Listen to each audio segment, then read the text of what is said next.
Twitter dans l'escarcelle d'Elon Musk, ça pourrait tout changer dans le monde des réseaux sociaux. On en parle cette semaine dans Monde Numérique. On va parler aussi de la cyberguerre en Ukraine avec cette incroyable cyberattaque déjouée à la dernière minute contre le réseau électrique ukrainien. C'est une attaque de très très haut niveau qui peut être menée par assez peu de groupes d'attaquants à travers le monde. Une école du métavers, la première du monde, elle ouvrira à Paris à la rentrée prochaine. Le nombre de candidatures explose déjà. Nous, notre objectif, c'est de faire en sorte que dans les 2-3 prochaines années, on puisse fournir suffisamment de ressources aux entreprises françaises, européennes ou américaines pour pouvoir développer cette industrie. On va parler aussi de l'après-Facebook et de la place des entreprises européennes du numérique avec Thomas Fauré du réseau social Waller. Il y aura un après-Facebook, il y a déjà un après-Facebook. Bienvenue dans Monde Numérique numéro 44. Merci cette semaine encore pour vos messages très sympas postés ici et là. Alors notamment message de Jeans147 sur le site mondenumérique.info, message de Monsieur Becquet sur Apple Podcast ou encore de Bébétas93 sur Podcast Addict. Et puis quelques critiques aussi, et c'est normal, certains n'ont pas apprécié par exemple l'intervention de Luc Julia sur l'impact environnemental du Bitcoin. D'autres m'ont fait savoir que la fonction Center Stage sur le nouvel iPad n'était pas due spécifiquement à la nouvelle puce M1 d'Apple. C'est exact, bravo pour cette fine connaissance des produits Apple. Merci pour ces critiques, mais sachez seulement que les petites étoiles sur les plateformes ne servent pas à juger ce que disent les intervenants, mais simplement à évaluer la qualité du podcast lui-même. Si vous voulez réagir à certains sujets, n'hésitez pas à aller sur le site mondenumérique.info et dans la page de l'épisode, tout en bas, il y a un espace de discussion. Ça, c'est fait pour vous. Je répondrai à tous vos messages. À noter que depuis 15 jours, je vous propose non seulement l'émission hebdomadaire, Monde Numérique, mais également les interviews séparées, parfois en version plus longue. Il suffit de scroller sur votre appli de podcast.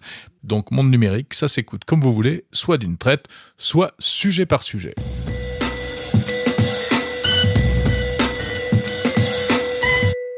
C'est l'affaire politico-financière, on va dire, et numérique bien sûr, de la semaine. Aux États-Unis, mais également dans le reste du monde, parce que ça nous concerne tous finalement. Voilà, Elon Musk veut racheter Twitter. Elon Musk va-t-il racheter Twitter ? Alors c'est bien parti pour. On parlait déjà la semaine dernière de cette prise de pouvoir du patron de Tesla dans le réseau social au petit oiseau bleu, une participation de 9,1%, une entrée d'Elon Musk au conseil d'administration de Twitter. Et les choses se sont encore accélérées et même envenimées, pourrait-on dire, cette semaine. En effet, ce jeudi, Elon Musk a annoncé qu'il serait prêt à racheter entièrement la compagnie pour un montant de 43 milliards de dollars. 43 milliards de dollars, ça représente environ un sixième de sa fortune. Ça lui permettrait d'acquérir donc 100% des parts. Et les motivations d'Elon Musk, font couler beaucoup d'encre en ce moment, car elles seraient à la fois financières et aussi politiques d'une certaine manière. Elon Musk affirme qu'il veut rendre à Twitter sa liberté d'expression. Et pour lui, ça passe par le retour à l'autonomie financière, c'est-à-dire quitter la bourse américaine. Twitter est actuellement coté en bourse, mais le fantasque patron de Tesla et de SpaceX estime que la plateforme ne peut plus prospérer et ne remplira pas sa mission sociétale, dit-il, dans sa forme actuelle. Donc, c'est ce qu'il a expliqué dans une lettre adressée au conseil d'administration de la compagnie. Alors c'est assez étonnant, cet intérêt d'Elon Musk pour Twitter. On sait qu'il y avait déjà un petit côté « je t'aime moi non plus ». Elon Musk utilise beaucoup Twitter et il a une vision très particulière de la liberté d'expression, très américaine, très libertarienne même. C'est le free speech poussé à l'extrême où tout est permis. Autrement dit, pas question de censurer le moindre propos quel qu'il soit au nom de la liberté d'expression. Si Twitter appartenait à Elon Musk notamment, il n'est pas dit que Donald Trump en ait été banni après l'affaire du Capitole. C'est donc vraiment la face de ce réseau social qui pourrait être changée si Musk mettait la main dessus. Et comme j'avais déjà l'occasion de le dire la semaine dernière, eh bien, vu la place que Twitter a prise dans le débat public dans de nombreux pays, y compris la France, tout cela ne sera certainement pas sans conséquences. Twitter a un énorme potentiel, a dit Elon Musk, et je vais le réaliser. Certains voient ça avec gourmandise, d'autres sont carrément effrayés et s'attendent au pire. Alors qu'est-ce qui va se passer ? Ça pourrait aller très vite. Selon les analystes, Elon Musk a tout pour réussir son coup. En tout cas sur le papier, parce que maintenant tout dépend de la manière dont Twitter va se défendre face à ce qui apparaît clairement comme ce qu'on appelle une OPA hostile. Et déjà, les salariés de Twitter, qui visiblement ne seraient pas très enchantés par cette opération d'Elon Musk, ont pris les devants. Et ils pourraient adopter ce que l'on appelle, paraît-il dans le jargon financier, la technique de la pilule empoisonnée, c'est-à-dire permettre à certains actionnaires de Twitter de racheter plus d'actions que ce qu'ils en ont aujourd'hui pour un peu vider de sa substance le rachat par Elon Musk.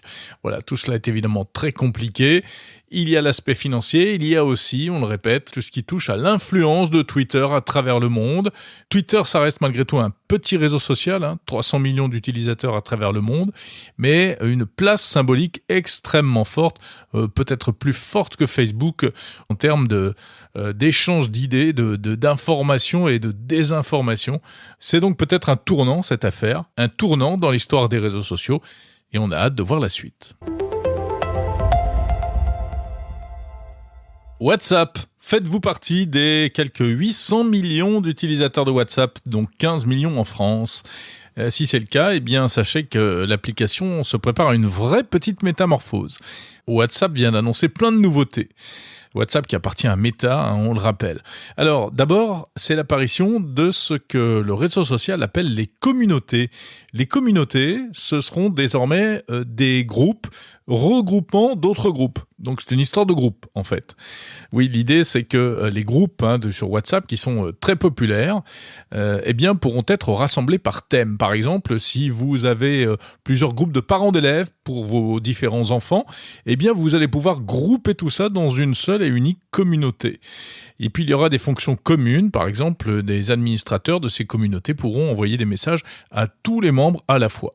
WhatsApp a constaté que les gens utilisaient donc beaucoup ces groupes, ils vont en offrir plus, et quitte à ressembler un peu à des outils comme Slack ou Telegram, avec des canaux ouverts comme ça où il est possible de communiquer plus facilement.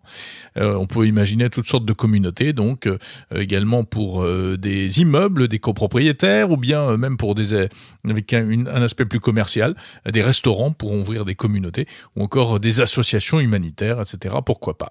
Autre nouveauté dans WhatsApp, il va être possible désormais de réagir aux messages avec des emojis. Ah, on attendait ça depuis longtemps, comme sur Messenger ou sur Twitter ou sur iMessage sur iPhone.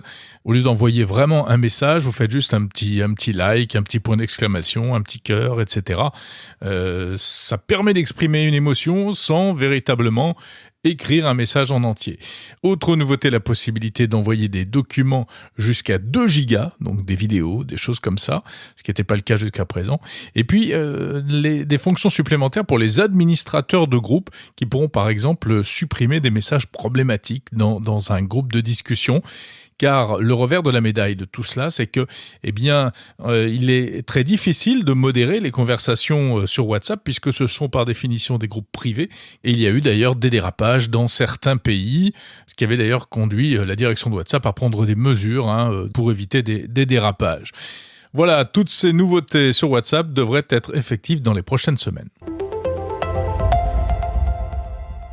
C'est peut-être bien le cybercasse du siècle, ou en tout cas le deuxième plus gros braquage de ce genre. Des hackers nord-coréens ont fait main basse sur l'équivalent de 620 millions de dollars en crypto-monnaie. C'est le FBI qui l'annonce. En Ethereum, cette crypto-monnaie, un peu comme le Bitcoin. Il s'agirait des hackers du groupe Lazarus et du groupe APT38. Alors comment ont-ils fait ? Eh bien, ils sont passés par un jeu vidéo qui s'appelle Axie Infinity, et qui est un jeu basé sur la blockchain et qui permet de gagner de l'argent sous forme de NFT, des jetons numériques. Un jeu créé par une société vietnamienne en 2018.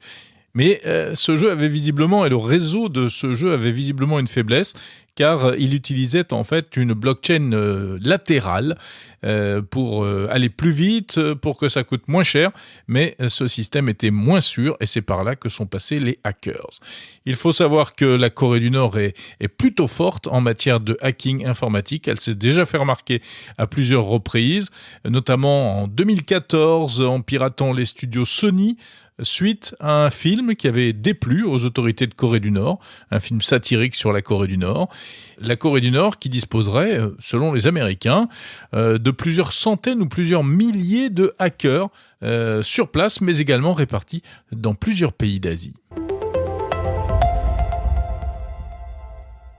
On termine cette petite séquence actu par une news qui fera sourire un peu tout le monde, mais notamment les auditeurs de ce podcast qui sont au Québec, et je sais qu'ils sont nombreux, puisque vous avez peut-être vu passer ce tweet des autorités québécoises qui était censé diffuser des chiffres concernant la pandémie de Covid-19.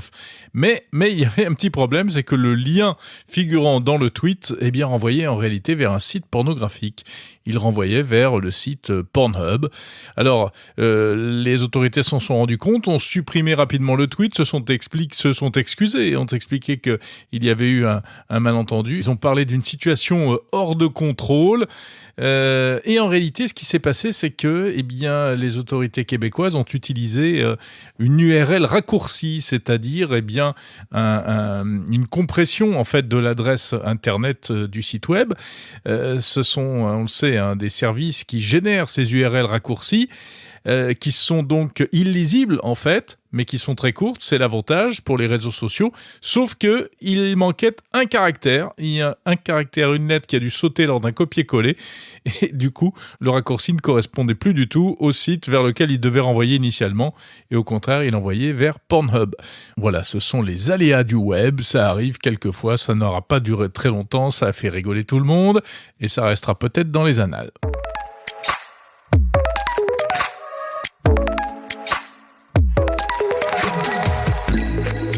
Bonjour Benoît Grunemwald. Bonjour Jérôme. Spécialiste cybersécurité chez EZ. Ravi de vous accueillir dans Monde Numérique, Benoît. Et on vous retrouvera d'ailleurs régulièrement, une fois par mois, dans le cadre d'un partenariat qui démarre donc aujourd'hui pour décrypter tous ces sujets de cybersécurité, cybercriminalité, cyberguerre également. Puisqu'on va commencer aujourd'hui en parlant de cette incroyable histoire en Ukraine. L'EDF ukrainienne, pourrait-on dire, est passée à deux doigts d'une cyberattaque majeure qui a failli plonger l'Ukraine dans le noir en coupant totalement le réseau électrique. Alors, l'attaque a été déjouée, notamment grâce aux spécialistes de EZ. Que s'est-il passé exactement, Benoît ? C'est une histoire effectivement assez incroyable. On a attribué cette attaque à un groupe d'attaquants, un mode opératoire comme on dit, qui s'appelle Sandworm. Cette attaque est assez intéressante parce que c'est une version améliorée et 2.0, si je puis dire, d'une menace que l'on avait déjà découverte en 2016, que l'on avait à l'époque baptisée Industroyer, et qui avait coupé pendant quelques heures plusieurs millions d'Ukrainiens d'électricité. Donc on peut imaginer en plein mois de décembre 2016 à quel point les températures peuvent friser avec le zéro, voire être négatives. Et lors de cette attaque, le fournisseur d'énergie avait très très très rapidement suspecté une cyberattaque et il avait fait appel à des sociétés de cybersécurité et il avait fait appel à EZ. Et il se trouve que on a réussi par des points de concordance à associer la menace de 2016 et la menace de 2022. Alors heureusement pour les Ukrainiens, la menace a été neutralisée suffisamment tôt. Il n'y a pas eu cette fois de coupure d'électricité. Exactement, les cybercriminels ont réussi à pénétrer la centrale électrique, mais fort heureusement, la défense, la cyberdéfense a réussi à stopper l'attaque avant qu'ils ne puissent activer ce que l'on appelle les disjoncteurs finalement. C'est-à-dire que les disjoncteurs peuvent être coupés par du code informatique ?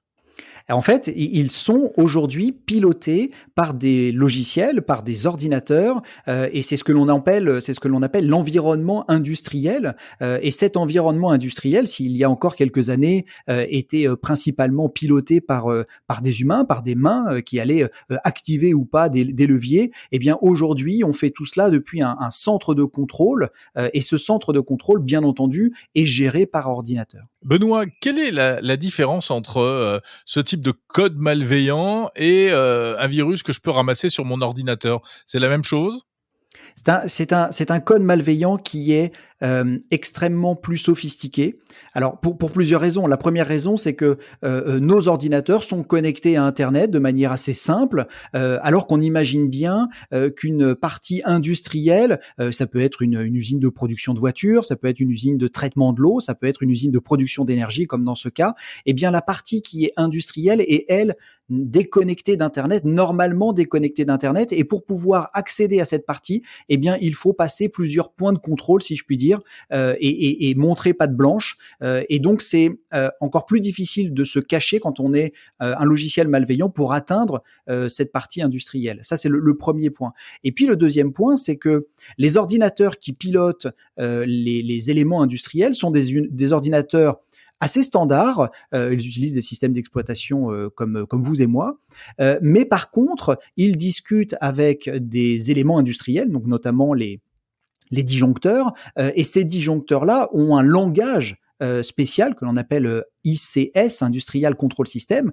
Et là où le cyberattaquant doit être vraiment pointu, c'est qu'il doit mener toutes les étapes habituelles pour pouvoir pénétrer le système d'information, passer la partie industrielle et ensuite réussir à savoir ce qu'il y a derrière et pouvoir le contrôler à distance. Donc on peut dire que c'est une attaque de très haut niveau.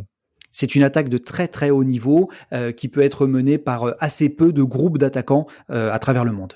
Est-ce qu'il faut des complicités en interne ?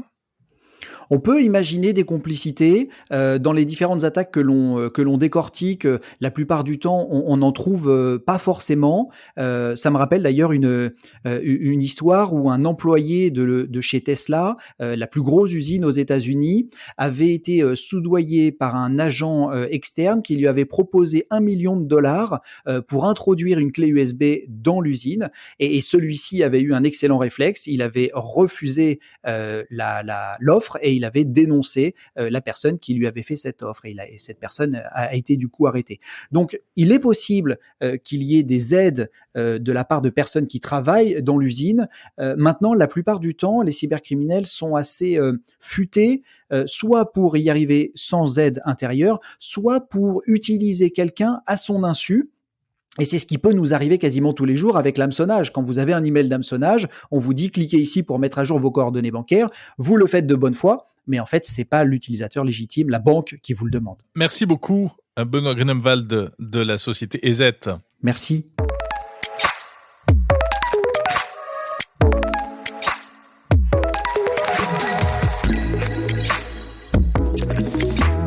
Bonjour Ridwan Abagri. Bonjour. Vous êtes fondateur donc de ce Metaverse Collège qui va ouvrir prochainement à Paris. Créer une école du Metaverse, c'est juste pour sauter sur un phénomène de mode ou vraiment il y a quelque chose de véritablement d'avenir là-dedans d'après vous ? Un peu des deux. Effectivement, il y a un calendrier qui dit que c'est le moment de le faire. Après, c'est vrai que dans le calendrier, en France, on est toujours un peu en retard. Pour une fois, on s'est dit qu'il fallait être un peu en avance et faire cette proposition de valeur pour pouvoir accompagner les compétences françaises à développer ce marché et être, encore une fois, un leader avec une visibilité, on va dire, plutôt internationale. Alors, à quoi ça va ressembler ce Metaverse Collège ? Qu'est-ce qu'on y apprendra ? Alors, on va y apprendre beaucoup de choses, parce que c'est vrai que, contrairement à une école spécialisée, en fait, le Metaverse, on pense que c'est spécialisé, mais en fait, non. C'est-à-dire qu'il y a des profils très financiers, très créa, très informatiques, parce qu'il y a toute la partie codage spatial pour élaborer des applications de réalité virtuelle et de réalité augmentée. Il y a la partie création pour il faut porter des vêtements, il faut designer des intérieurs dans le métavers. Et il y a aussi toute la partie... c'est de la 3D. C'est ça, c'est de la 3D, oui. Et il y a Comme aussi les la jeux partie vidéo. financière, où les crypto-monnaies, la blockchain, gérer un métapatrimoine aujourd'hui, ça devient un peu à la mode. Maintenant, vous êtes dans les universités, tout le monde a un portefeuille d'actions virtuelles. C'est-à-dire qu'en fait, c'est comme si on donnait aux jeunes le pouvoir plutôt de faire des investissements. Donc, on va vraiment apprendre sur tout cet écosystème. Et après, le métier principal, je pense que on va apprendre le plus au vu du marché, c'est le chef de projet métaverse.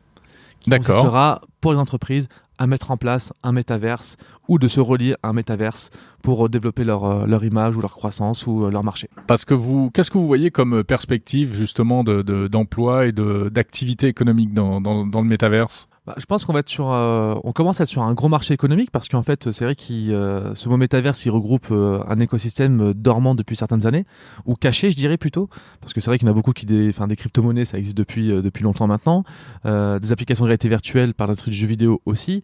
Donc, toutes ces composantes sont installées sur le marché petit à petit. Et aujourd'hui, en fait, on se rend compte qu'il y a une économie qui est en train de naître et que cette économie, le problème pour la développer, il faut des gens pour le faire. Et le problème, c'est que par exemple, Meta aujourd'hui, ils ont fait une annonce de 5 milliards d'un recrutement de 10 000 personnes. Et ce qui freine leur recrutement, c'est qu'il leur manque ces compétences. Donc, c'est-à-dire que tant qu'on n'aura pas ces compétences, on ne pourra pas mettre de la rapidité et de la vitesse sur cette économie de marché.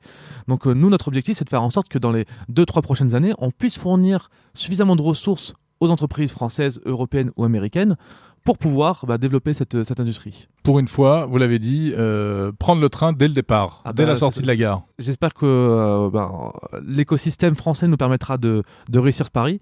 Mais en tout cas, aujourd'hui, on voit qu'il y a une forte appétence, on voit qu'il y a un fort intérêt. Les médias nous ont donné une belle exposition qui a fait que on a déjà revu nos objectifs à la hausse parce que on a eu beaucoup de demandes. Alors justement, vous avez annoncé ce projet il y a quelques temps, ça ouvrira en octobre 2022. C'est ça, oui. Vous avez déjà des demandes ? Aujourd'hui, on a plus de 200 demandes. Le premier week-end après l'annonce, on a fait une centaine de demandes.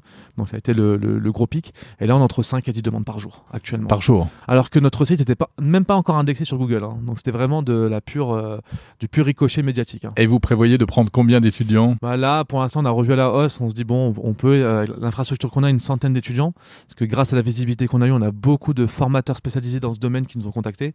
Donc, on se dit, on pourrait être en mesure de former plus de monde que prévu.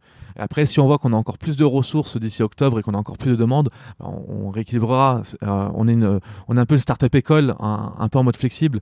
Donc, on s'adapte un peu au marché. Et s'il y a une forte demande, il faut qu'on y réponde. Ça n'est pas de souci. Combien ça coûte ? Combien coûteront les études ? Pour ceux qui font le cursus en alternance, c'est gratuit. Ça sera financé par entreprise. Donc aujourd'hui, ça représente 90% dans la tranche d'éducation dans laquelle nous on est. Après, pour les étudiants qui fera un financement direct, donc qui correspond souvent au post-bac ou même aux étudiants étrangers, vous serez entre 6 500 et 9 000 euros. Et alors ensuite, ce sont des cursus de quelle durée ?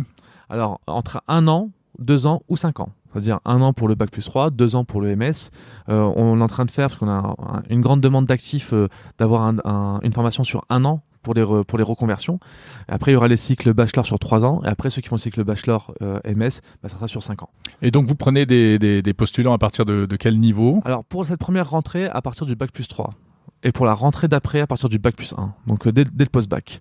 Et à l'arrivée, ces jeunes qui sortiront auront un profil de quoi ? D'ingénieur, de technicien ? Pas un profil d'ingénieur. Je pense qu'il y aura beaucoup de polymorphes parce qu'on va faire des profils qui vont évoluer avec le marché.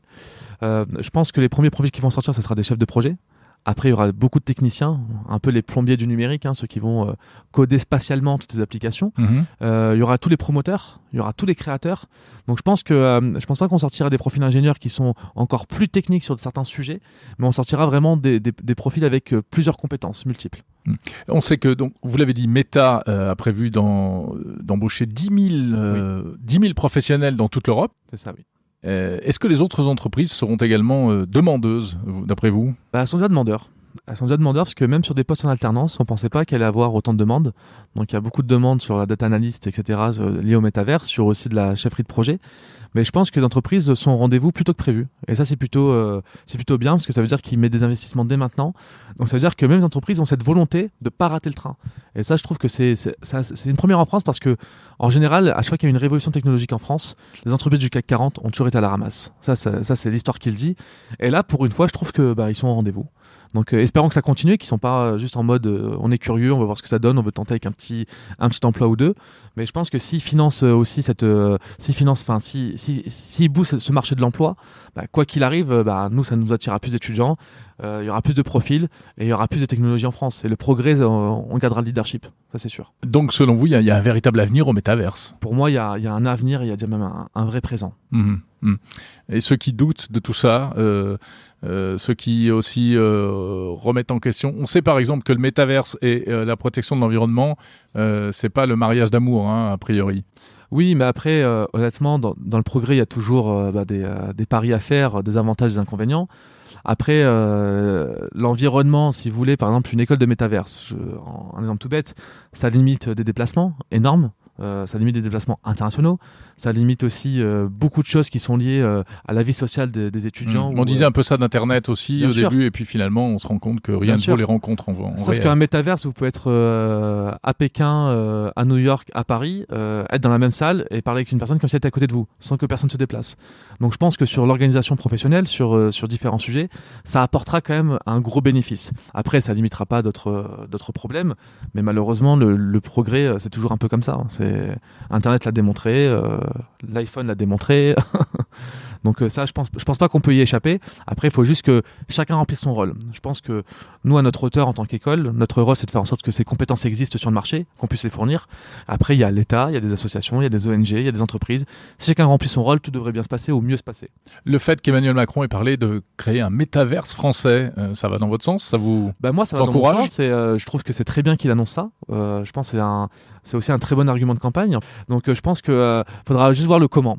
Le comment, le pourquoi, le où, le quand. Il y a encore beaucoup de questions, parce que là, c'est encore un effet d'annonce. Mais en tout cas, s'il part sur un métavers français, voire européen, comme il a annoncé, selon les priorités, ça peut être aussi une incroyable opportunité d'affaires économiques pour la France, ça c'est sûr et certain. Merci beaucoup, Ridwana Bagri. De rien, je vous remercie. Fondateur du Metaverse Collège.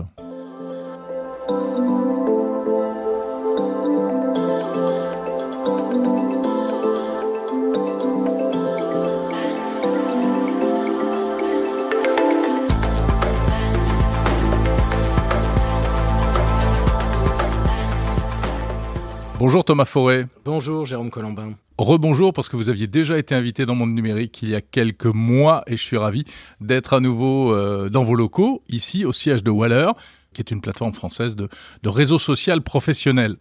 Et aujourd'hui, vous signez un livre, Thomas Forêt, qui s'appelle « Après Facebook, rebâtir » aux nouvelles éditions de Passy.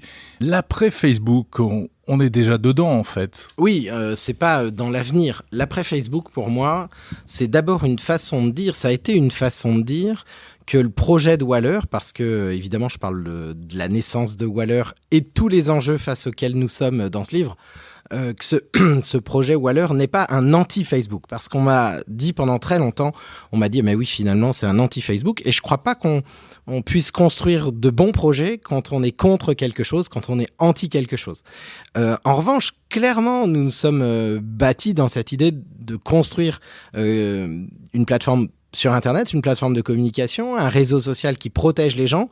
Oui, c'est d'une certaine façon contre l'idée en fait de ces plateformes GAFAM que nous voyons et qui sont bâties sur un modèle d'exploitation de données.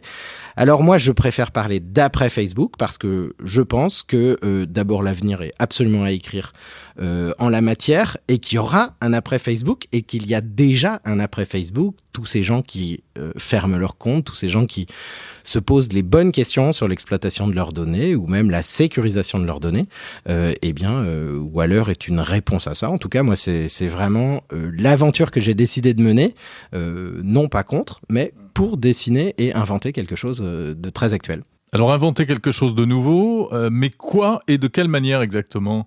Récemment, les institutions européennes ont adopté le fameux texte DMA, Digital Market Act, qui vise à mieux protéger les entreprises et les citoyens européens face aux géants américains du numérique. Est-ce que vous pensez que ça va dans le bon sens et que ça va servir à quelque chose ? Oui, c'est ce qu'on nous annonce. D'abord, à l'heure à laquelle nous enregistrons cette émission, le texte n'est pas sorti. Donc, on ne peut pas dire qu'on peut analyser le texte. En revanche, les principes de ce texte, on les connaît un petit peu. Et c'est vrai que ça va changer beaucoup de choses.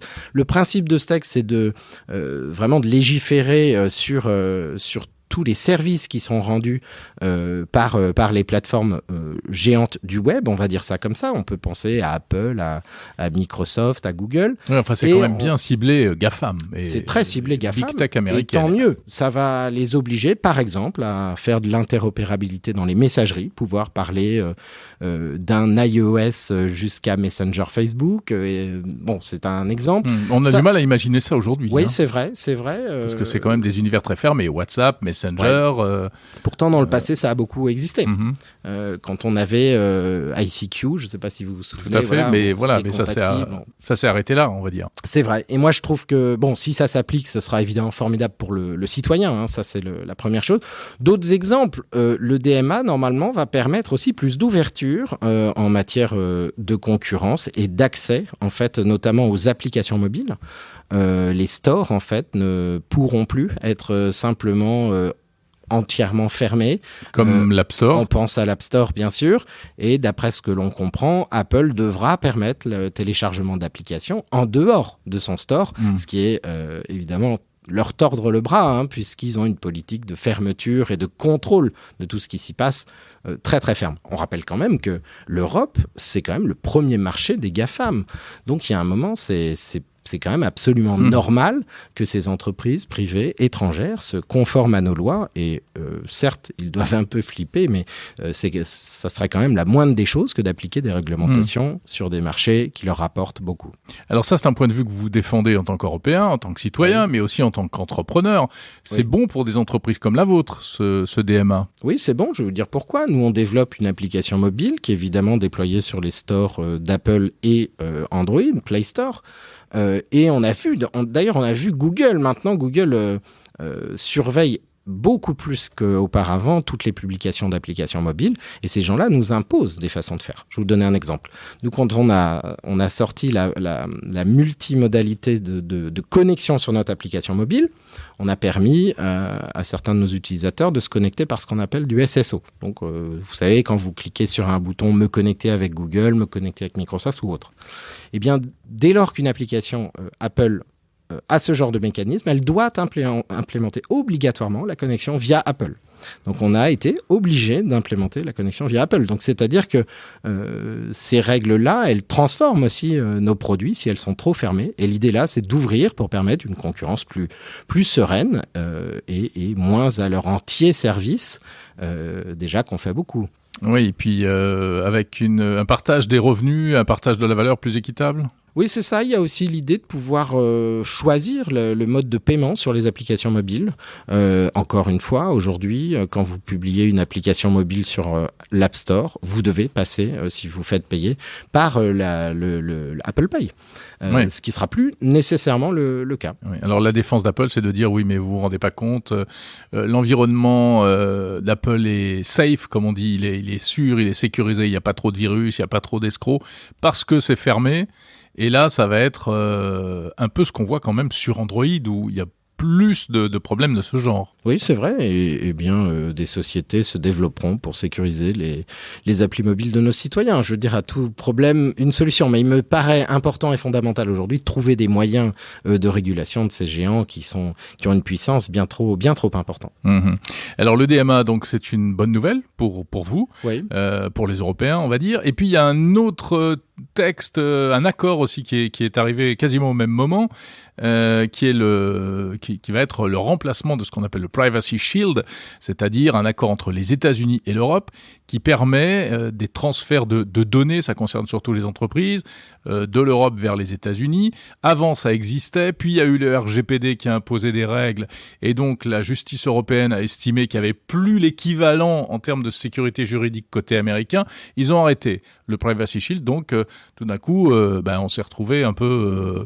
voilà, et on pouvait plus faire ce genre de transfert, même si on ne sait pas bien ce que ça représente d'ailleurs, ces fameux transferts de données. Bref, cette nouvelle version du Privacy Shield elle va redonner une forme de pouvoir aux Américains, en fait. Oui. Donc, ce qu'on prend d'un côté, ce qu'on donne d'un côté, on va le reprendre de l'autre. Un pouvoir juridique. Ce que reprochent aujourd'hui toutes les entreprises, à la fois européennes et américaines, c'est le flou juridique dans lequel nous sommes. Si on appliquait réellement la loi, aucune ou très peu d'entreprises aujourd'hui et de plateformes, plutôt on devrait parler de plateformes européennes, ne pourraient transférer des données en Europe. Je vous prends un exemple. Il y a un très bon exemple qui est sorti, vous savez, c'est Google Analytics, qui a été aussi reconnu par la CNIL, cette fois-ci, hors des clous juridiques de l'Europe, ce qui est quand même énorme. Mais c'est vrai en réalité pour beaucoup de services. On pense à, quand on est une entreprise, tous les services marketing que nous utilisons. Je ne vais pas citer les plateformes, il y en a beaucoup. On peut penser à l'email aussi, on peut penser à Gmail, on peut penser à toutes ces plateformes en réalité américaines utilisées par les Européens, où le transfert géographique d'une donnée produite en Europe sur des serveurs américains ou détenue et orchestrée par des Américains. Il n'y a même pas besoin en réalité qu'il soit sur le sol américain. Ça, c'est illégal aujourd'hui. Bon, en vérité, c'est intenable. Donc en fait, ça se pratique. Cet accord, évidemment, cet accord qui aujourd'hui est annoncé, c'est un accord qui en réalité ressemble tellement à ce qui était auparavant que ça paraît surtout être du pain béni pour les États-Unis, parce que effectivement, il faudrait que les États-Unis, pour être dans un accord véritable, appliquent les mêmes réglementations que le RGPD, protègent les données des citoyens européens aussi bien qu'en Europe. Alors ça commence à se faire dans certains États. Ça, c'est vrai, mais enfin, Californie, etc. Le Cloud Act s'applique toujours. Oui, donc, le Cloud Act, c'est donc cette loi. Le problème, c'est ça. Voilà, cette loi américaine qui permet à la justice, quand même, sur enquête judiciaire, sous contrôle d'un juge, d'aller fouiller dans des serveurs d'entreprises américaines, même si ces serveurs ne sont pas sur le sol américain. C'est vrai. Autrement dit, s'ils sont, par exemple, sur le sol européen. Ça va un peu plus loin. C'est-à-dire que si une entreprise américaine a conscience d'un enjeu qui pourrait contrevenir à la sécurité économique des États-Unis, elle est dans le devoir de transmettre ces données. Donc ça, c'est pas seulement sous requête judiciaire, ça qu'il faut bien comprendre. Et c'est un système hallucinant. Mais ça, c'est le Cloud Act ou c'est le Patriot Act, ça, non? Oui, c'est l'ensemble des deux. Si vous voulez, c'est les lois extraterritoriales qui font aujourd'hui qu'en Europe, toutes les données qu'on héberge sur des services détenus et opérés par des Américains, on peut penser à tous les services de Microsoft, etc., on ne sait pas ce qui va aux États-Unis, tout simplement. Et on peut penser que les intérêts économiques, c'est tout ce qui concerne nos grandes entreprises, toutes ces boîtes, moi c'est à ça que je pense, qui utilisent les services GAFA, leurs données sont absolument pas garanties d'être conservées uniquement pour elles, d'être sécurisées. Voilà. Et ça, ce nouveau Privacy Shield, rien ne dit qu'il va changer ça. Mais Thomas Fauré, est-ce que c'est pas une vision un peu ancienne, tout ça? Parce que les données aujourd'hui, elles sont pas stockées sur un data center. C'est pas comme dans le film, je sais plus comment il s'appelait, où l'héroïne voulait retrouver sa sextape dans un data center de Google aux États-Unis. Ça se passe pas comme ça. Aujourd'hui, les données sont en redondance dans le monde entier. Est-ce que ça a encore un sens, cette histoire de territorialité des stockages? Alors, je pense que ça a un sens, mais je vais répondre plus à votre question. C'est pour ça que j'emploie le mot « opéré par ». Je vous ai pas dit précisément stocké à tel endroit, opéré par des entreprises américaines. Et effectivement, aujourd'hui, dans les systèmes, on a ce qu'on appelle les CDN. Les CDN, qu'est-ce que c'est? C'est des clusters de serveurs qui font que lorsque vous mettez une image dans un mail, en réalité, quand votre correspondant qui habite en Inde ouvre votre mail, l'image en question a déjà été répliquée probablement déjà en Inde. Mais tous ces réseaux de serveurs, ils sont opérés par des opérateurs qui sont soit indiens, soit européens, soit américains. Donc ça a du sens de dire ça. J'ajouterais une chose, que lorsque on arrive sur une géopolitique mouvementée comme maintenant, dire on souhaite être certain que les données sensibles des États européens puissent être stockées en Europe, ça a un sens. C'est-à-dire que même si c'est opéré par d'autres, ce que je ne supporte pas au sens anglais du terme, mais ça a un sens parce que le jour où il y a un conflit, vous coupez les câbles, vous coupez la connexion, vous isolez un data center. Bien sûr que ça peut avoir un sens. Ça nous paraît peut-être fou, mais c'est ce qui se passe aujourd'hui dans le conflit avec la Russie. Il y a des services, des réseaux entiers qui sont coupés ou desquels on coupe en fait des accès. On le voit depuis très longtemps en Chine où tous les accès sont évidemment filtrés. Donc je ne jetterai pas, si vous voulez, cet argument du territoire où sont stockées les données complètement à la poubelle. Et je sais que j'entends souvent ça, mais il faut faire attention, il faut bien comprendre de quoi on parle. En revanche, vous avez raison, parler d'opérateurs est bien plus intéressant que de parler seulement de géolocalisation des données. Merci beaucoup. Thomas Forêt, auteur du livre Après Facebook, rebâtir, aux nouvelles éditions de Passy. Merci. Et je précise qu'on peut retrouver l'intégralité de votre interview, Thomas Forêt, dans laquelle vous racontez notamment les origines et la création de Waller, en bonus de Monde Numérique, en tout cas, sur le fil du podcast Monde Numérique.